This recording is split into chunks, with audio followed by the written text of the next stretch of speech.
አሁን ክርስቶስ ኢየሱስ ይማልዳል አይማልድም የሚለው በአንድ ጥቅስ ላይ የተመሰረተ አይደለም። ሲጀመር አሁን አንተ ያመጣው ሮሚ 8:34 ላይ ከአንድ ጥቅስ በላይ ያመጣልሃለሁ። ከአንድ ጥቅስ በላይ ያመጣልሃለሁ። ወሬ ኧረ እባክህን እያልኩ ያለሁትን መጀመሪያ ስማኝ። እሺ ይፈርዳል ምናምን ብላችሁ ቀየራችሁ ትላልከው እኮ ነው እንደዛ እያልኩ ያለሁት። ቆይ አንዴ ግዕዙ ላይ እንደዛ ይላል ከተባለ አንተ ግዕዝ አዋቂ ከሆንክ ቴክስቹዋል ክሪቲሲዝም ላይ መስራት የምትችል አይነት ሰው ከሆንክ አውጣና ማሳየት ነው።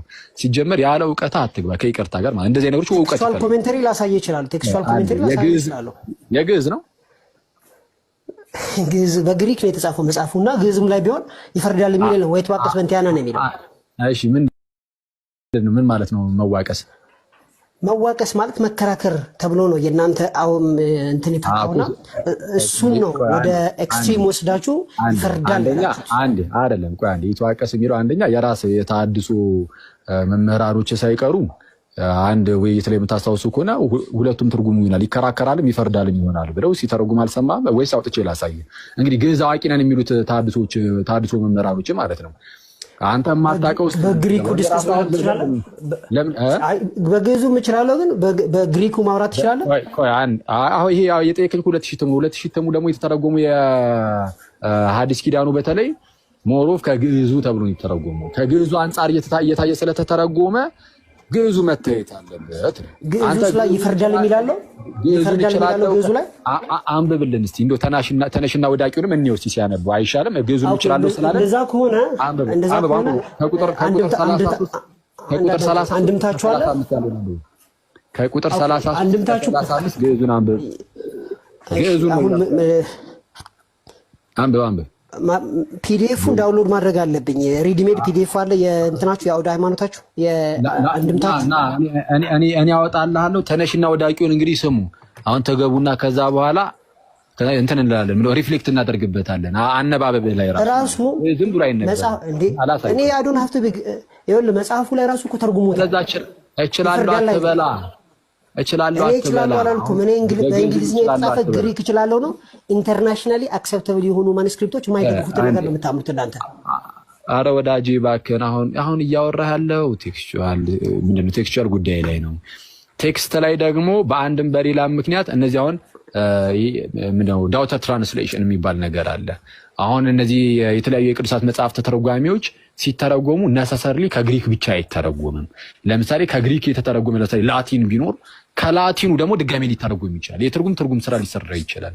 ከግሪክ የተተረጎሙ ሌሎች ነገሮች ቢኖሩ ከነሱ ደግሞ ግዕዙ ይተረጎማል። ከግዕዙ ደግሞ አማርኛ እያለ ደግሞ ሊተረጎም እሱን አውቃለሁ። ግን ችግሩ እንደናንተ የተረጎመ አንድ ቸርች በስንት አንድ ቸርች ወይም አንድ አባት ኧረ እባክህን እንደው በጌታ በኢየሱስ እንዲሁ ነው የምትገነፍለው። አንተ እኮ ነው እያወራህ ያለው፣ እኔ እኮ እያወራሁ አይደለም። አንተ ብቻ ተረጋጋ። እንደዛም ሆኖ ጥያቄ ይሰማ እኔ ዝም ብዬ እያዳመጥኩ ነው። የመለስኩልህን ግን ይገባሃል ወይስ ሳይገባህ ነው እንዲሁ ዝም ብለህ እየተቃወምክ ያለው? እየመለስኩልህ ያለው አንብቤ ስኮላርሊ ኮንሰንሰስ ያለው ነገር ነው ያመጣሁልህ። ምንድን ነው ያመጣው? ግዕዝ ላይ እኮ ነው እያወራን ያለ ነው። ግዕዝ ላይ ምን አመጣ? ግዕዙን ወይ ተዋቀስ ላውራበት። አሁን እኮ እንዳወራ እየፈቀድክ አይደለም። ግዕዝ ላይ ስኮላርሊ የሆነ ነገር አምጥተሃል ወይ ነው? በግሪኩ ስኮላርሊ ኮንሰንሰስ አለ። ምንም አይነት ቴክስቹዋል ቫሪዬሽን የለም። እሱን ባለፈው አሳየው እኮ እንዳለ አለኝ ሁሉም ቴክስቶች አሉኝ ብለህ አውጣ ስትባል ማውጣት አቅቶ የሆነ ዌብሳይት ከፍተህ እንደዚህ ብሏል የሆነ ሰው ይብለኛል። ዌብሳይት አይደለም ማቴሪያል ነው ያወጣው። ማቴሪያል ነው። እኔ ሳወራ አንዳንዴ ትላለህና ኧረ እባክህ ልጨርስ። ዝም ብለህ መሀል ላይ ገብተህ እያወራህ እኔ ሳወራ አንዳንዴ ትላለህ ብለህ ትላለህና እኔ አሁን ለአንድ ደቂቃ አላወራሁም። አትከራከሪኝ። በቃ ተው፣ በእናትህ ተወኝ። በቃ እዛ ሂድና ወይ ከሌላ ሰዎች ጋር አውራ። አንተ ሲጀመር እኔ በጣም ብዙ ቀን እድል ሰጥቻለሁ፣ አትሻሻልም ወይ? ዝም ብለህ ስማና ተማርና ከዛ በኋላ የሚጠቅምህን ያዝ፣ የማይጠቅምህን ተው። ከፈለግ አንተን ተማር ብለህ ትስማማለህ? የሚያስተምር ነገር ካለ አሁን ሕክምና ላይ ብታስተምር እማራለሁ። ቴዎሎጂ ላይ ደግሞ አንተ ተማር። አንዴ አሁን ስማኝ። ምንድነው እያልኩ ያለሁት? ክርስቶስ ይማልዳል የሚለውን ይፈርዳል ብላችሁ ቀየራችኋል ላልከው በአስተምህሩ ደረጃ እንደዚህ መቀየር ነው የሚባል ነገር የለም። አሁን እያወራህ ያለው አንተ ስላስተምህሩ አይደለም። የተነሳህበት ነገር ገና ከጀመሩ አስተምህሯችሁ ወጥ ነው አይስ አይደለም ብለህ ስለ ክርስቶስ ምልጃ አወራ። ክርስቶስ ይማልዳል አይማልድም የሚለው ጉዳይ ላይ እኛ የቃላት ጉዳይ አይደለም። አስተምህሯቸው አንድ ሰው ይማልዳል የሚለው ቃል ተጠቅሞ ከኛ ጋር ተመሳሳይ ነገር ካለ የሚያከራክረን ነገር የለም። መቃለቅ አስተምህሮ ላይ ጨረስን። ስለዚህ የአስተምህሮ ጉዳይ አልቆ ቴክስት ላይ ነው አሁን እየጠየቀኝ ያለው። ስለ አስተምህሮ አይደለም ቴክስት ላይ ስላለ ነገር እቺ ቴክስቷ እኮ ተቀይራለች አይነት ነገር ነው እያልከኝ ያለው። ስለዚህ ስናስተምር ክርስቶስ ያማልዳል አይደል እያልከኝ ያለው? ዘጋ ማለት ገባና ቆይ አንዴ ሲተባ በደቂቃ ሰጣቸዋለሁ። ቆይ አራስስ በእናትህ በዛ ደረጃ እድል ሲጀምር ሰጥቼው ማወራ አይነት ሰው አይደለሁም። በጌታ ስም ብዙ ጊዜ አይቼዋለሁ። ሌላ ሰው ግን ካለ ግን እንዲያወራ ግን እድል እሰጣለሁ። ሌላ ሰው ካለ ማለት ሌላ ክርስቲያን ገብቶ ከዚህ በቃ ከኔ ጋር ማውራት የማይፈልግ ከሆነ እኔ ወደ ያለው ሰላም ሁንሽ። በቃ ማውራት ፈልግ ማለት ያ በጣም አመሰግናለሁ። በዛ ደረጃ ያስፈልጋል። ቻው ሰላም ሁን። ኦኬ ከአንተ ጋር ማውራት አይገባኝም። ሰላም ሁን። ቴንክ ዩ። እሺ ይቅርታ እንግዲህ ካሳዘንኩ አዝናለሁ። ግን ያው ሁሌም ተመሳሳይ ነገር ስለሆነ ነው እና እያልኩ ያሉት ምንድነው አስተምህሮ ላይ አለቀ። ክርስቶስ ይማልዳል አይማልድም ከሚለው ጋር በተያያዘ የቃላት ጉዳይ አይደለም። የሚያሳስበን የሚያስጨንቀን ትልቁ ነገር ሰዎች ክርስቶስ ይማልዳል ሲሉ እንደ ቅዱሳን እያደረጉት ከሆነ እንቃወማለን። በጣም በቃ በደንብ ወገባችንን ታጥቀን ነው የምንቃወመው። የቅዱሳን ተርታ አሰልፈውት ከሆነ ማለት ነው። ለምንድነው እንደዚህ ብለን እንድንናገራቸው የሚያደርገን? የሚማልደው ኢየሱስ ነው እንጂ ማርያም አይደለችም። የሚማልደው ኢየሱስ ነው እንጂ ቅዱሳን አይደለም የሚሉት። እንደዛ አሉ ማለት እንግዲህ ቅዱሳን ይማልዳሉ ሲባል ይጸልያሉ፣ ይለምናሉ ነው፣ ሌላ ነገር የላቸውም። ስለዚህ የሚጸልዩት የሚለምኑት ቅዱሳን አይደሉም፣ ክርስቶስ ነው ካለ አንድ ሰው ክርስቶስን ማንጋራ አውርዶ ማንጋራ አስቀምጦ የቅዱሳን ምልጃ ላለመቀበል ሲባል አውርዶ ክርስቶስን ቅዱሳን ጋር ማስቀመጥ እንደዛ አይቻልም።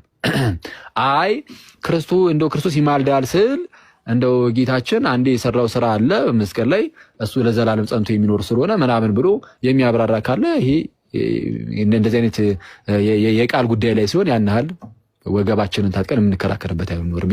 ይሄ ጉንጭ አልፋ ክርክር ይባላል። ከአንድ ዓመት ከሁለት ዓመት በፊት ሳይቀር ጽፌዋለሁ ቴሌግራም ላይ ሄዳችሁ ማየት ትችላላችሁ።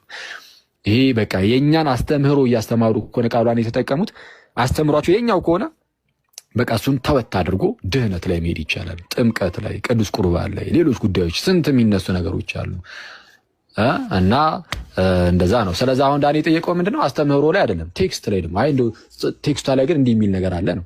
እንግዲህ ቴክስቱ ላይ ግዕዙ እንደዛ ነው የሚባለው አይደለ? ተሳስቶ ከሆነ ቴክስቱ ይታረማል። በነገራችን ላይ አይታረምም።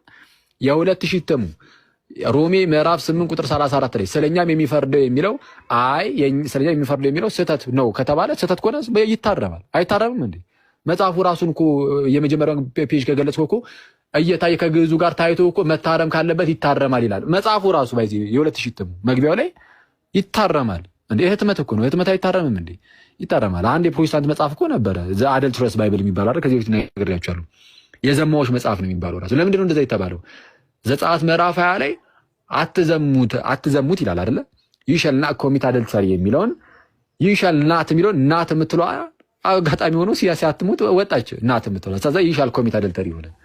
አስባይ ስለዚህ you shall commit adultery ስላለ ዘሙት ተብሎ ወጣ። ስለዚህ ይታረማል አይደለ? በቃ እንደዚህ አይነት የተለያዩ ስህተቶች ካሉ ማለት ነው ካለ የሚታረም ነው። ምንም እኛ እኮ ህትመትን ዲፌንድ ልናደርግ እኮ አይደለም የተጠራ ነው። ማይ ብራዘር አስተምህሯችንን መጠየቂያ ያለበት ሰው ካለ ይጠይቀን እንጂ እኔ ህትመት አንተ ዲፌንድ የምታደርግለት ህትመት አለ እንዴ? ካለ ንገረን።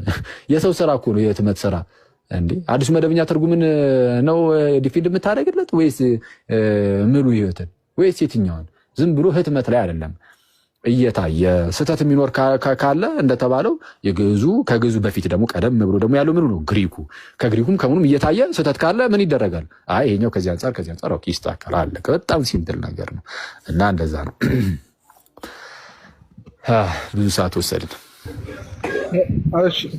ኦኬ ቴንክ ዩ። ምናልባት ከመዝጋታችን በፊት ቶሎ እድል የምንሰጣችሁ ሰዎች ካላችሁ ገስት ላይ ጥያቄ ያለው ሰው መቀበል እንችላለን።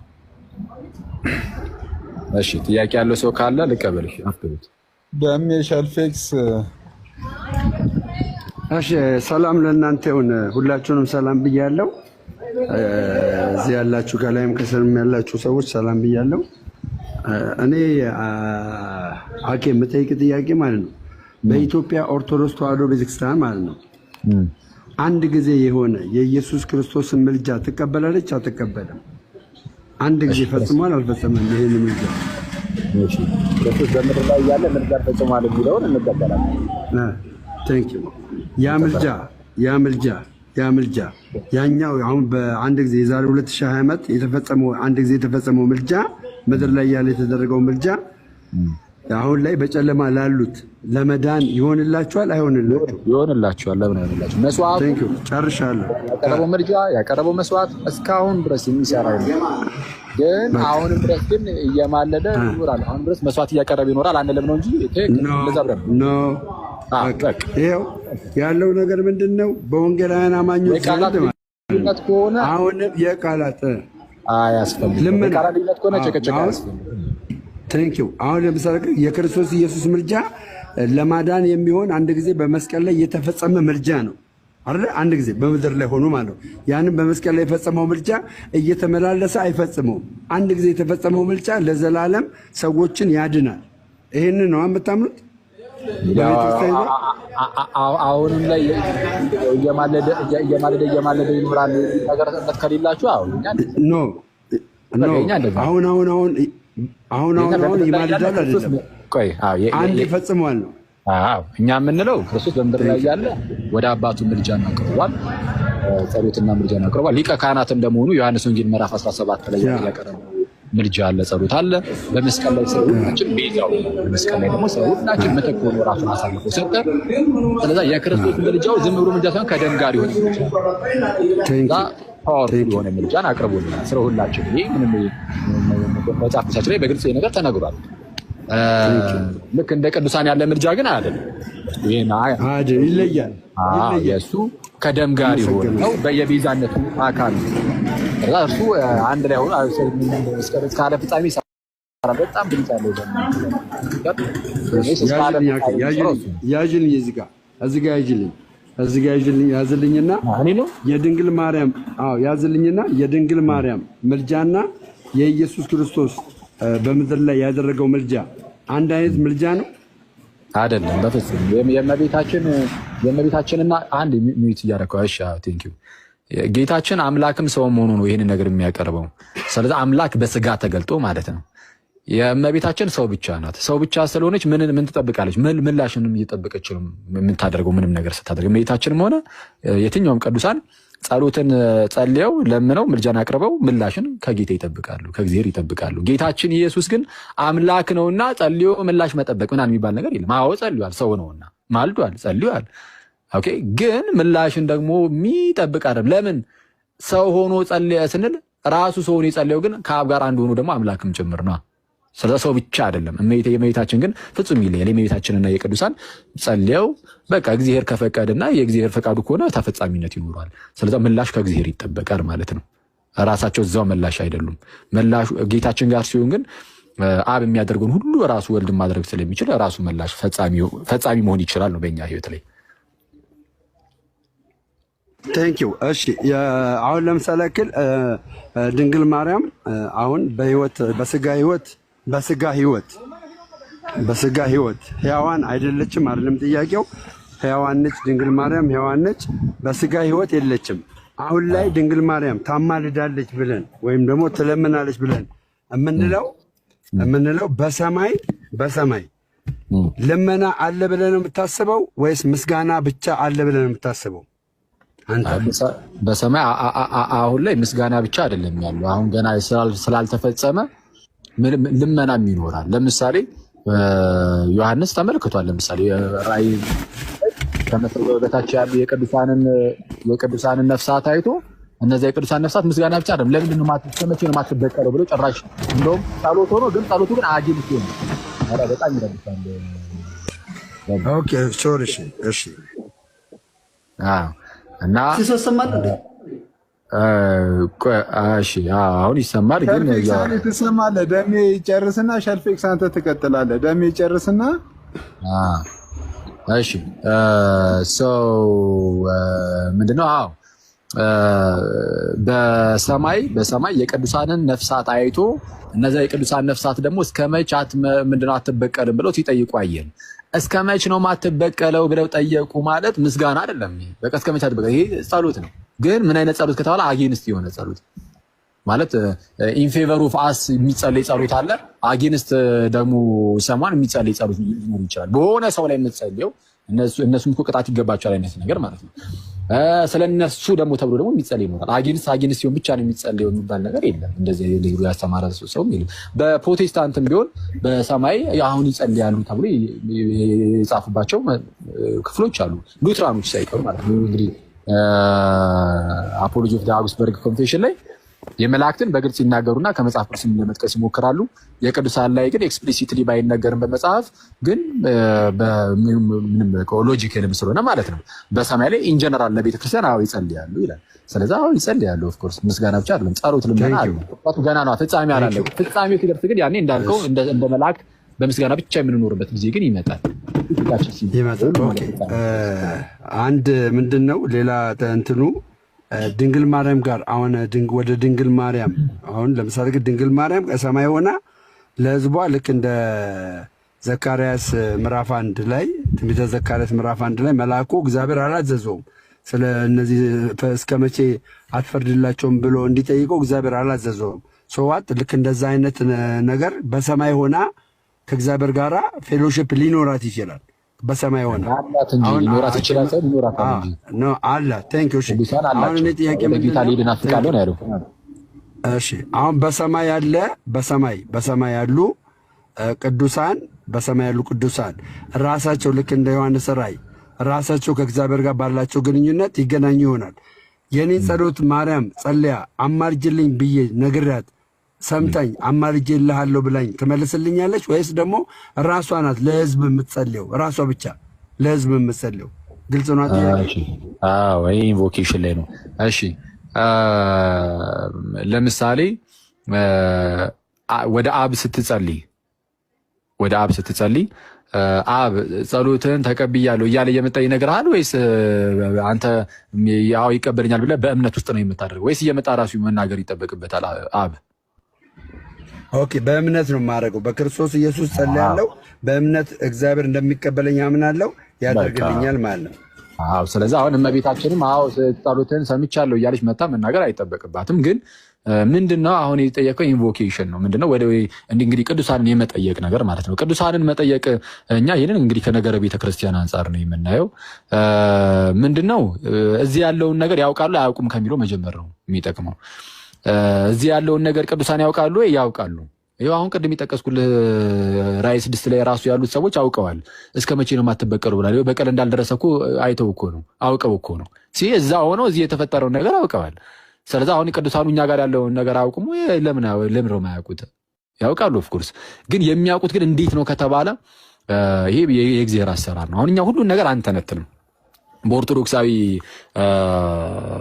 እንግዲህ መረዳታችን ውስጥ እያንዳንዷን ነገር በዚህ መልኩ ብለን አናብራራም። ግን ከጠቀመ ግን እንደው በምሳሌ ለማስቀመጥ ያህል ልክ እጅ አይንን የሚያግዘው እንዴት ነው ማለት አይንህ ለምሳሌ የሆነ ከታመመ እና የእጅህ እርዳታ ካስፈለገው እጅ ይህንን ነገር ሴንስ አድርጎ የሚመጣው በነርቨስ ሲስተም ነው ምናምን ይሉን የለ እና ሁላችንም ብልቶች ነን። አንዳንዶቻችን አይን አንዳንዶቻችን እጅ እና የቅዱሳን ነገር ለእኛ የሚያስፈልገን ከሆነ ቅዱሳኑ በምን አውቀው እርዳታቸውን ሊለግሱን ይችላሉ ከተባለ በነርቨስ የየሰር ራስ በሆነው በጌታችን በክርስቶስ ኢየሱስ ማለት ነው።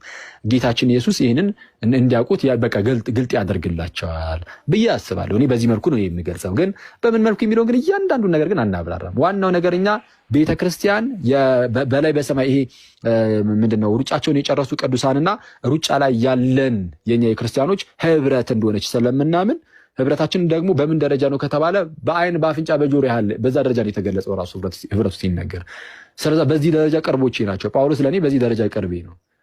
ቅድስት ድንግል በዚህ ደረጃ ቅርቤ ናት። ጌታ ኢየሱስ ደግሞ የዚህ የአካሉ ማለትም የክርስቲያን ራስ ነው ስለተባለ በዚህ ደረጃ ቅርባችን ነው። ስለዚህ አንድ መንግስት ውስጥ አንድ መንደር ውስጥ ያለን ነው ብለን የምናምነው በመንፈሳዊ ማለት ነው። አሁን ስናየው ነው ነገሩን ስናየው በስጋ እኔ እዚህ ነኝ፣ ቅድስት ድንግል ደግሞ እንደው የቱን እስቲ በጣም ሩቅ ነች፣ እነ ጳውሎስ ሌሎችም ቅዱሳን አባቶቻችን እናቶቻችን በጣም ሩቅ ናቸው ምናምን የሚል ሐሳብ ይሄ በስጋ ስለምናስበው ነው። በመንፈሳዊው አስተሳሰብ ግን አንድ መንደር ውስጥ ነው ያለ ነው። በመንፈሳዊው አስተሳሰብ አንድ መንደር ውስጥ ነው ያለው። ልክ ዕብራውያን ምዕራፍ 12 ላይ እንደሚናገረው ወደ ሕያው እግዚአብሔር ከተማ ደርሳችኋል እንዳለው ሁሉ ሁሉም ወደ ተሰበሰቡበት ወደ እዛ ውስጥ ያሉት እና በዛ ደረጃ ቅርቤ ናቸው ነው። ቴንክ ዩ። እኔ አሁን በክርስቶስ ነው ማለት ነው። እኔ አሁን ማለት ነው እኔ አሁን ባለኝ መረዳት የኢትዮጵያ ኦርቶዶክስ ተዋሕዶ ቤተክርስቲያን አልዳነችም አለም ድናለች እላለሁ። የዘላለም ሕይወት አላት እላለሁ። አንተ እኛን የዘላለም ሕይወት አላችሁ ትለናለህ ወይ ደግሞ እንደሌለን የምትነግረን ነገር አለ? እሺ አሁን ይሄ ጥያቄ ምን ጠቅሞ እንደምትጠይቀኝ አላውቅም። ከማን ጋር ከሲስ ጋር ታደባድቢ ነው? እኔ ማንም ሰው አይገባም። እኔ እድሉ የሰጠኝ ለኔ ነው። ማንም ሰው አይገባም። ከኔ ጋር ነው። ኧረ ስቀልድ ነው። ሲሶ ባለፈው ሲሄድብን አልነበር እንዴ?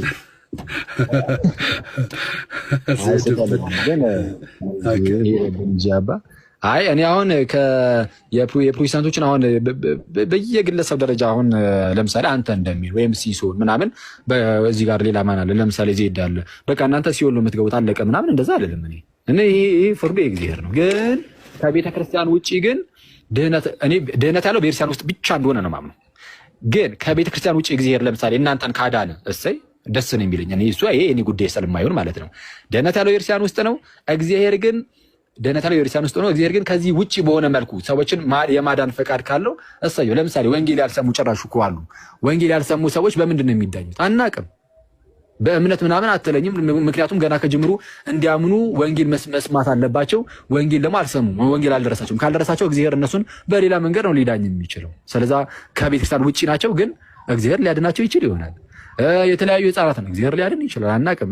እናንተን እግዚአብሔር ሊቀበላችሁ ይችላል። እንግዲህ ይቀበላችሁ ይሆናል። አናቅም። ግን ወንጌልን ግን በስነ ስርዓት ሰምታችሁ ከክርስቶስ የተሰጠውን አስተምሩ ሰምታችሁ እምቢ ብላችሁ ከተቃወማችሁ ግን ድህነትን አታገኙም። የክርስቶስን ወንጌል ሰምቶ አንተ እምቢ ካለ ለምሳሌ ይቅርታ በክርስቶስ ኢየሱስ በዘላለም ድህነት ውስጥ አምናለሁ፣ የዘላለም ሕይወት ይሰጠኛል እላለሁ። ከድንግል ማርያም እንደተወለደ አምናለሁ፣ በትሪኒቲ አምናለሁ። በቃ አንተ ምን ጠይቀኝ ጥያቄ እንዳለ እቀበላለሁ። እኔ አዳምክም ትለኛለህ። ከተቀበልክ ወደ ቤተ ክርስቲያን መተህ ተጨመር ነው አምል። አሁን እኔ የሚጠይቀን ሁሉ እቀበላለሁ ካል ድህነት እርግጠኛ እንደተሆነ አንተ የክርስቶስ ኢየሱስ አካል ውስጥ መጥቶ መጨመር አስፈላጊ ነው። እሺ የክርስቶስ ኢየሱስ አካል ቤተክርስቲያን ለምሳሌ ቤተክርስቲያን ስፔሲፊክ ተደርጎ ስም አልጠቀሰም መጽሐፍ ቅዱስ አይደል እንዴ? ስም አልተጠቀሰም። ግን መገለጫዎቹ ግን አላት። ገባ? ይኸው መገለጫዎቹን አደረግኩ እኮ ፕራክቲስ እኮ ይኸው አለኝ። መገለጫዎቹ እንዳለ የቤተክርስቲያን መገለጫ በእኔ ላይ ሀፕን አድርጓል። በእኔ ላይ ሆኖ ለምሳሌ እንደማጠፋ መጽሐፍ ቅዱስ ይናገራሉ። ለምሳሌ ያልጠፋችሁ ቤተክርስቲያን ውስጥ ነው ያለው።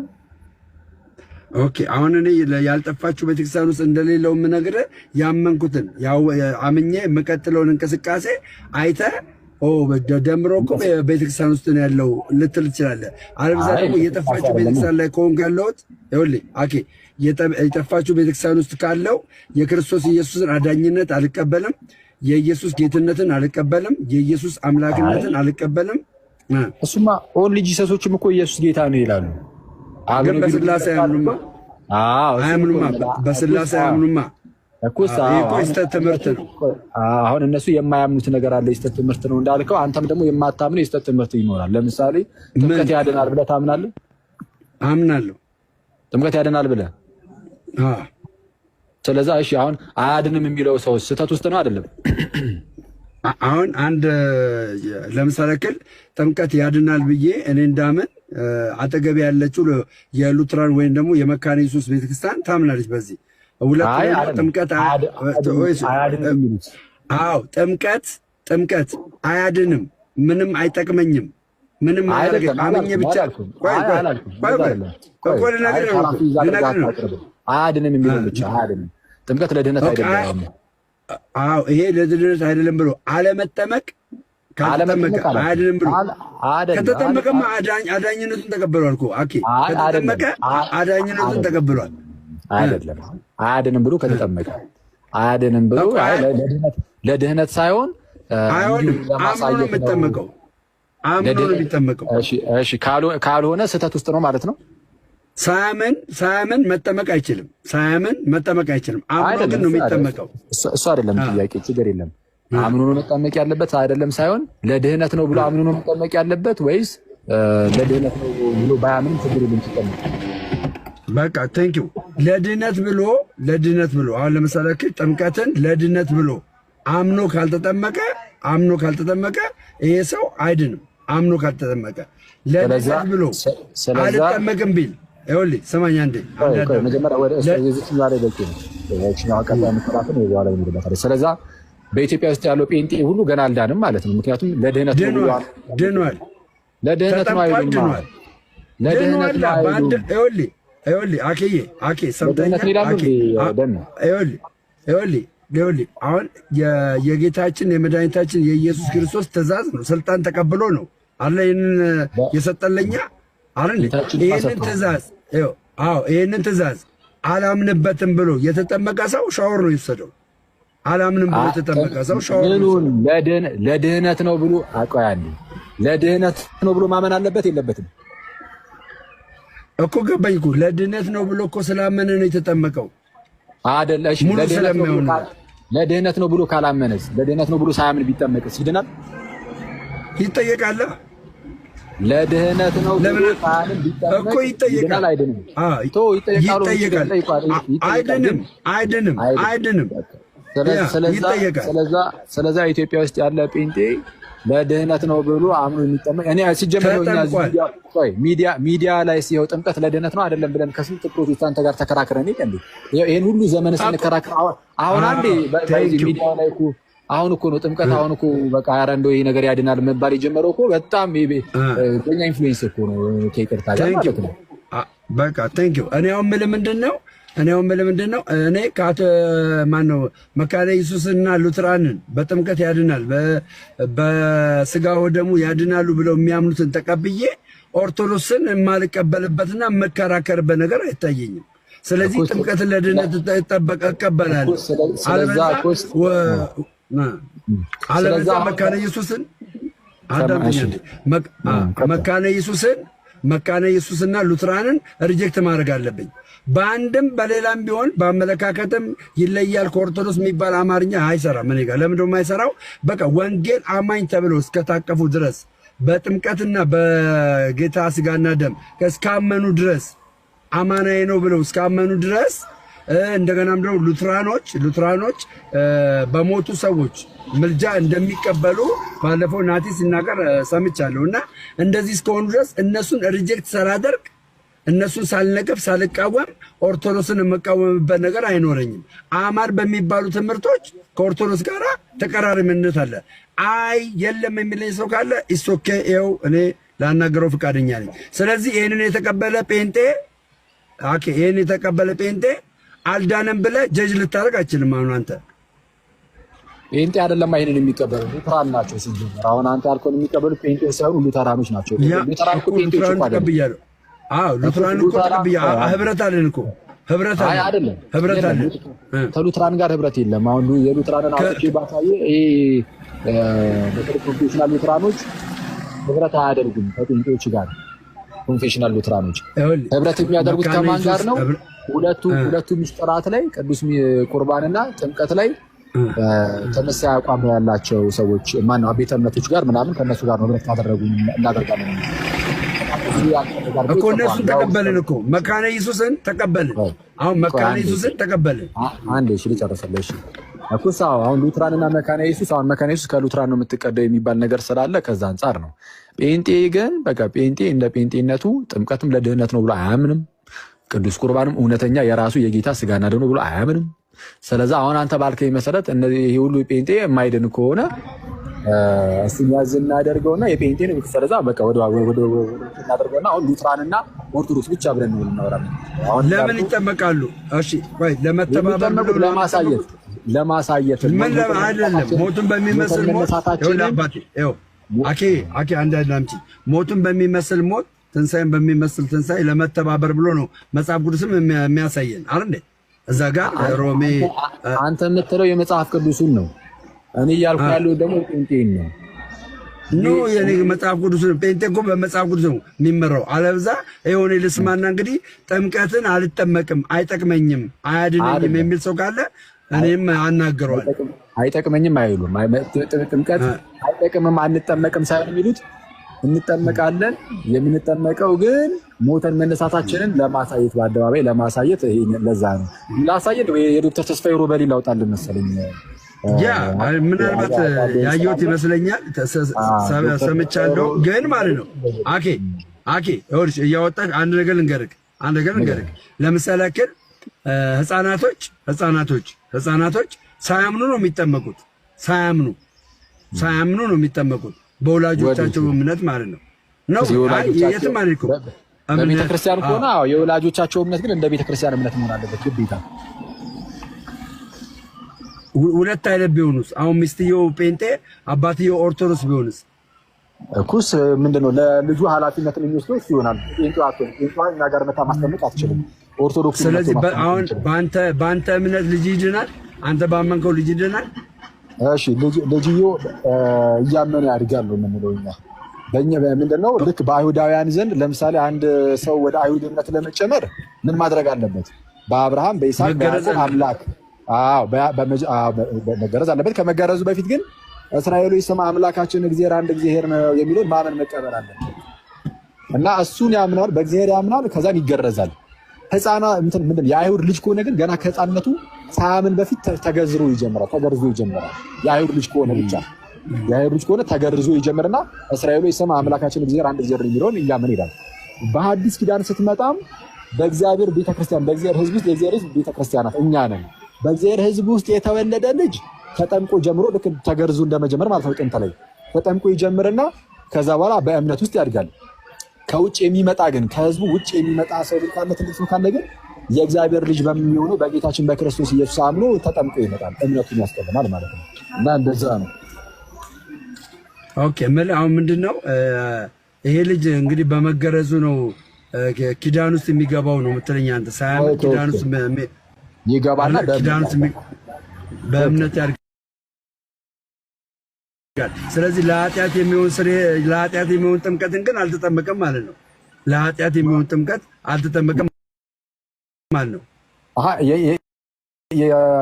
ስለ ግዝረት ስላወራህ እኮ ነው እንደዛ ያልኩት። ስለ ጥምቀት ነው እንዴ? ገባኝ። ስለ ጥምቀት ነው አማሩ። ግርዘትን ከጥምቀት ጋር አገናኝተሃል እንዴ? ህፃኑ በአይሁድ ዘመን ስለሚገረዝ ያልከኝ አንድ አረጋለሁ እኮ ሳው እንደዛ ያነጻጽራል መጽሐፍ ቅዱስ ግዝረትና ጥምቀትን በረግጥ ቆላሲስ ምዕራፍ 2 ላይ ማለት። አሁን በእኛ የመጀመሪያ የሚጠመቀው ለምንድን ነው የሚጠመቀው? ኃጢአት አለበት ወይ? ሕፃን ልጅ እንግዲህ ሕፃን ልጅ ኃጢአት የለበትም። ግን ማንም ሰው ሲወለድ አዳማዊ ነው። አዳማዊ ሆኖ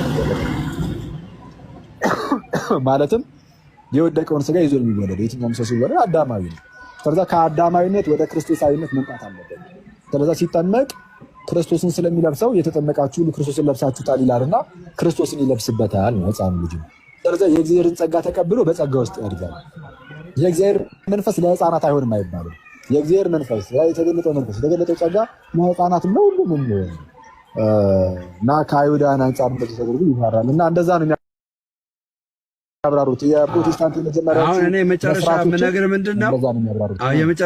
ምንድን ነው? የመጨረሻ እኔ የሕፃናትን ጥምቀት ያመጣሁልህ ምንድን ነው? ሕፃናቶች ሳያምኑ ነው የተጠመቁት። ሳያምኑ ተጠምቀው በቤተሰብ አድገው በእምነት ማለት እምነታቸውን አስጠብቀው ከዛ የዘላለምን ሕይወት ያገኛሉ። ሳያምኑ ተጠምቀው ማለት ነው። በወላጆቻቸው እምነት ነው የተጠመቁት።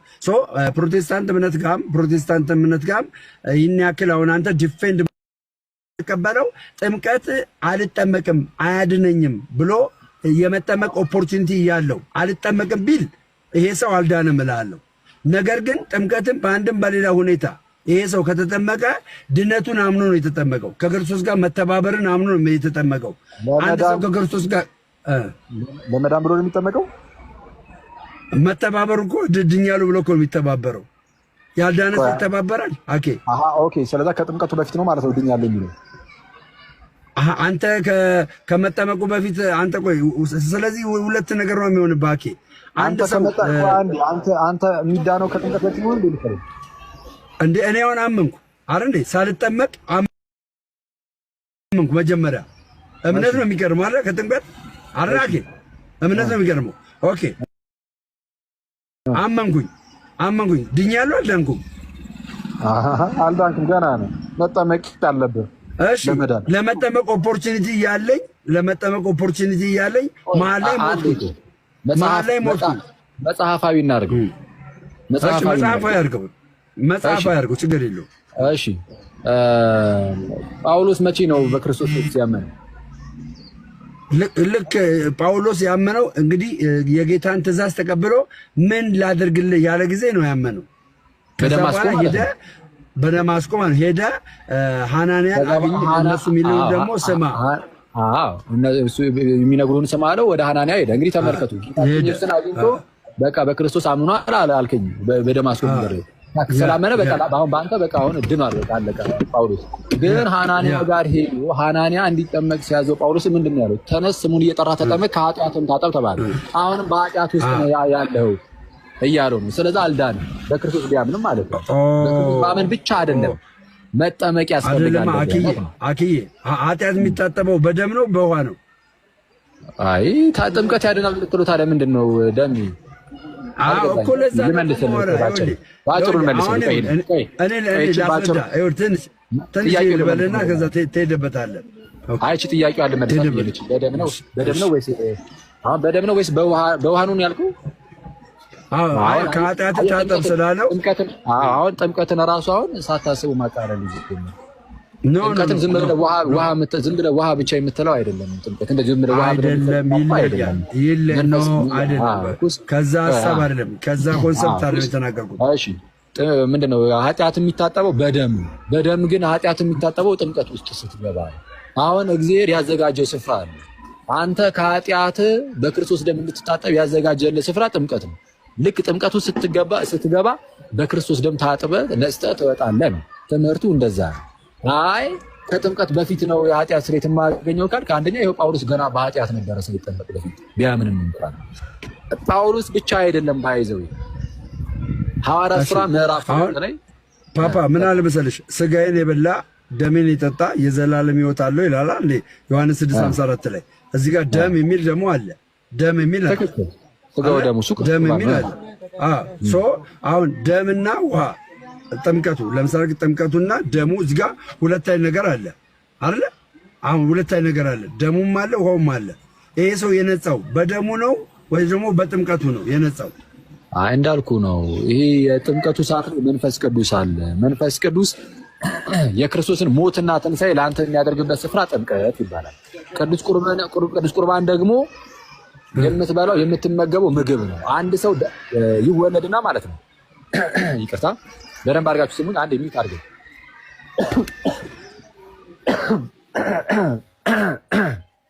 እሺ ቴንክ ዩ። አንድ ሰው ይወለዳል። ከተወለደ በኋላ ምግብ እየበላ ያድጋል። መወለድ አለ። ከዛ ቀጥሎ ደግሞ ማደግ አለ።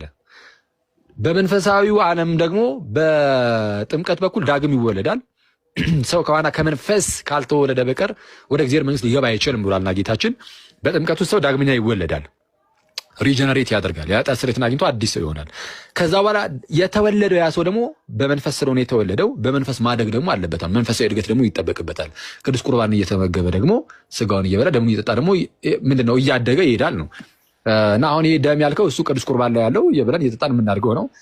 በጥምቀት ውስጥ ደግሞ ከኃጢአታችን እንፈወሳለን ወይም ደግሞ እንነጻለን ስንል ኦፍ ኮርስ የክርስቶስ የራሱ ደም ሆኖ መስቀል ላይ የተሰራውን ራሱን ስራ ቀጥታ ታገኘዋለህ። ስለ ኃጢአት ክርስቶስ ኢየሱስ ራሱን አሳልፎ ስለ ሁላችን ሰጥቷልና፣ ስለዛ እንደዛ ነው ባጭሩ።